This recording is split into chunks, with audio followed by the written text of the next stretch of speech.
Greetings, Langford Methodist Church. My name is Matt Forsyth. I'm part of the church team here at All We Can. I just want to firstly send a massive greetings to each one of you, and also apologies for not being there in person. We live in difficult and uncertain times, don't we? But I hope as you gather in the chapel today that you will sense part of God's Spirit moving in your lives as a community, as well as we hear from God's Word today. Now, you would have heard the reading from John today. It's a story that you probably know all too well. Jesus feeding the 5,000. Because there Jesus was, who was tired and trying to get away from the crowds and the busyness, people following him all the time due to the miracles he was beginning to do. And as he sailed across the Sea of Galilee with his friends, the disciples, he was greeted by yet more crowds. But instead of shunning them away and rejecting them, he greeted them and began to teach them on a hillside. And as he began to teach them, night began to grow in. And as they realised that actually there they had over 5,000 people in front of them, they needed to be able to feed these people that they'd been keeping for so long, teaching them. And there's a great moment in the story that Jesus turns to the disciples and almost asks the question, is there anywhere we can go to get something to eat for all these people, as if there's like a local supermarket he can go to? And there's this moment where the disciples begin to panic and almost realise, well, we haven't even got enough money to feed all these people, even if there was somewhere we could go to get the food. It would take at least 6 months' wages to be able to feed all these people. There's just so many people. And there's that moment, isn't there, where that boy gets up and goes to the disciples and tells them that he has his 5 loaves and 2 fishes. And you can almost imagine the disciples' feeling of how they felt having to go to Jesus and say, what we have is these 5 loaves and 2 fishes. And Jesus, undeterred, doesn't shun away and reject the offering of these 5 loaves and 2 fishes, but yet accepts them in their ordinary nature, blesses them, and begins to encourage the disciples to hand them out. Hands out these ordinary 5 loaves and 2 fishes. As they begin to hand these out, what begins to happen is more and more people are fed, not just a little bit filled up, but they're completely full to the brim. They're completely satisfied in their eating. So much so that when the disciples then begin to clear up, because that's what you do when you host, you clear up as well. As they clear up, they realise they have 12 baskets full of bread and fish. See, Jesus did an absolute miracle there.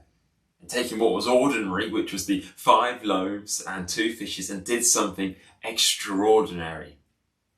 Ordinary to be extraordinary. That's the thing with Jesus, isn't it? Throughout his ministry, he takes things that are ordinary and turns them into extraordinary things. Take the water into wine. Take the disciples themselves, people who actually by society standards weren't just simply ordinary, but yet did extraordinary things for Jesus. You see, God is in the business of taking the ordinary and making it extraordinary. Take, for example, the humble bicycle.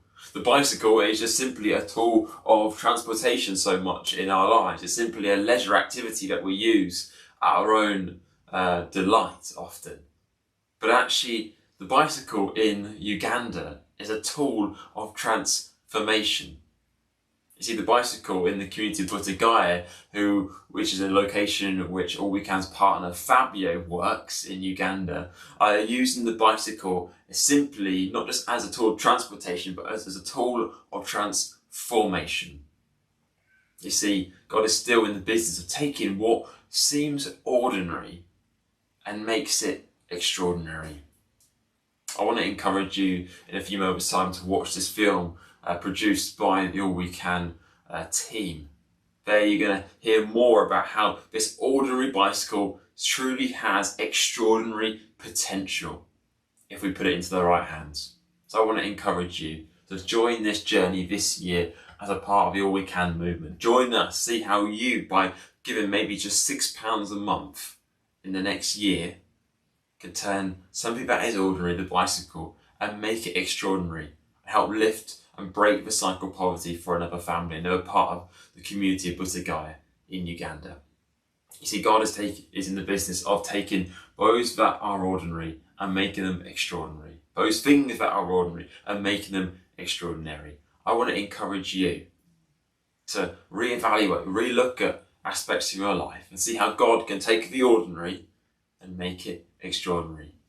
Give over to God the things that are ordinary today and watch the extraordinary things God will do. God bless. I'll see you soon.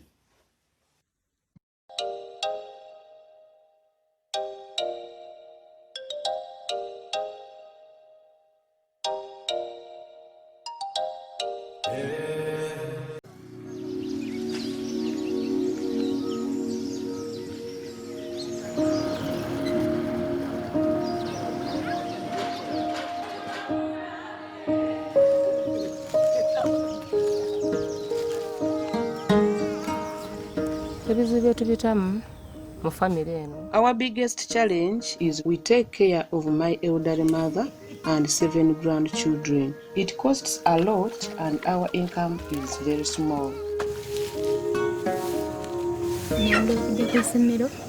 I really want to go to school, but it's a long way and I have a lot of chores to do first.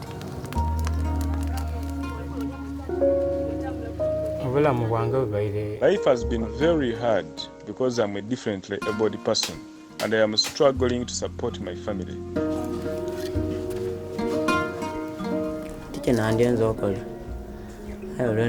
It's not what I want to do, but I have to make bricks to help my family. For families like these, change begins with a bike. Change begins with your regular support.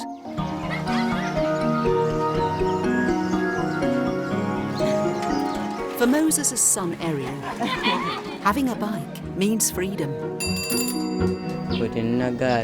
Now I can get to school and not make bricks all the time. For Moses, it means now he can earn some money.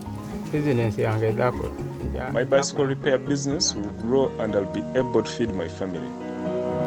For Florence and David's extended family, it means an additional income. The bike makes it easier for our grandson Andrew to sell his fish at market and get to school. And for Nawalat, it means the future she's always dreamed of. I use my bike to get to school so I can be a nurse one day. Change begins with a bike. Begin this journey as a regular giver. See the cycle of poverty broken for £6 a month.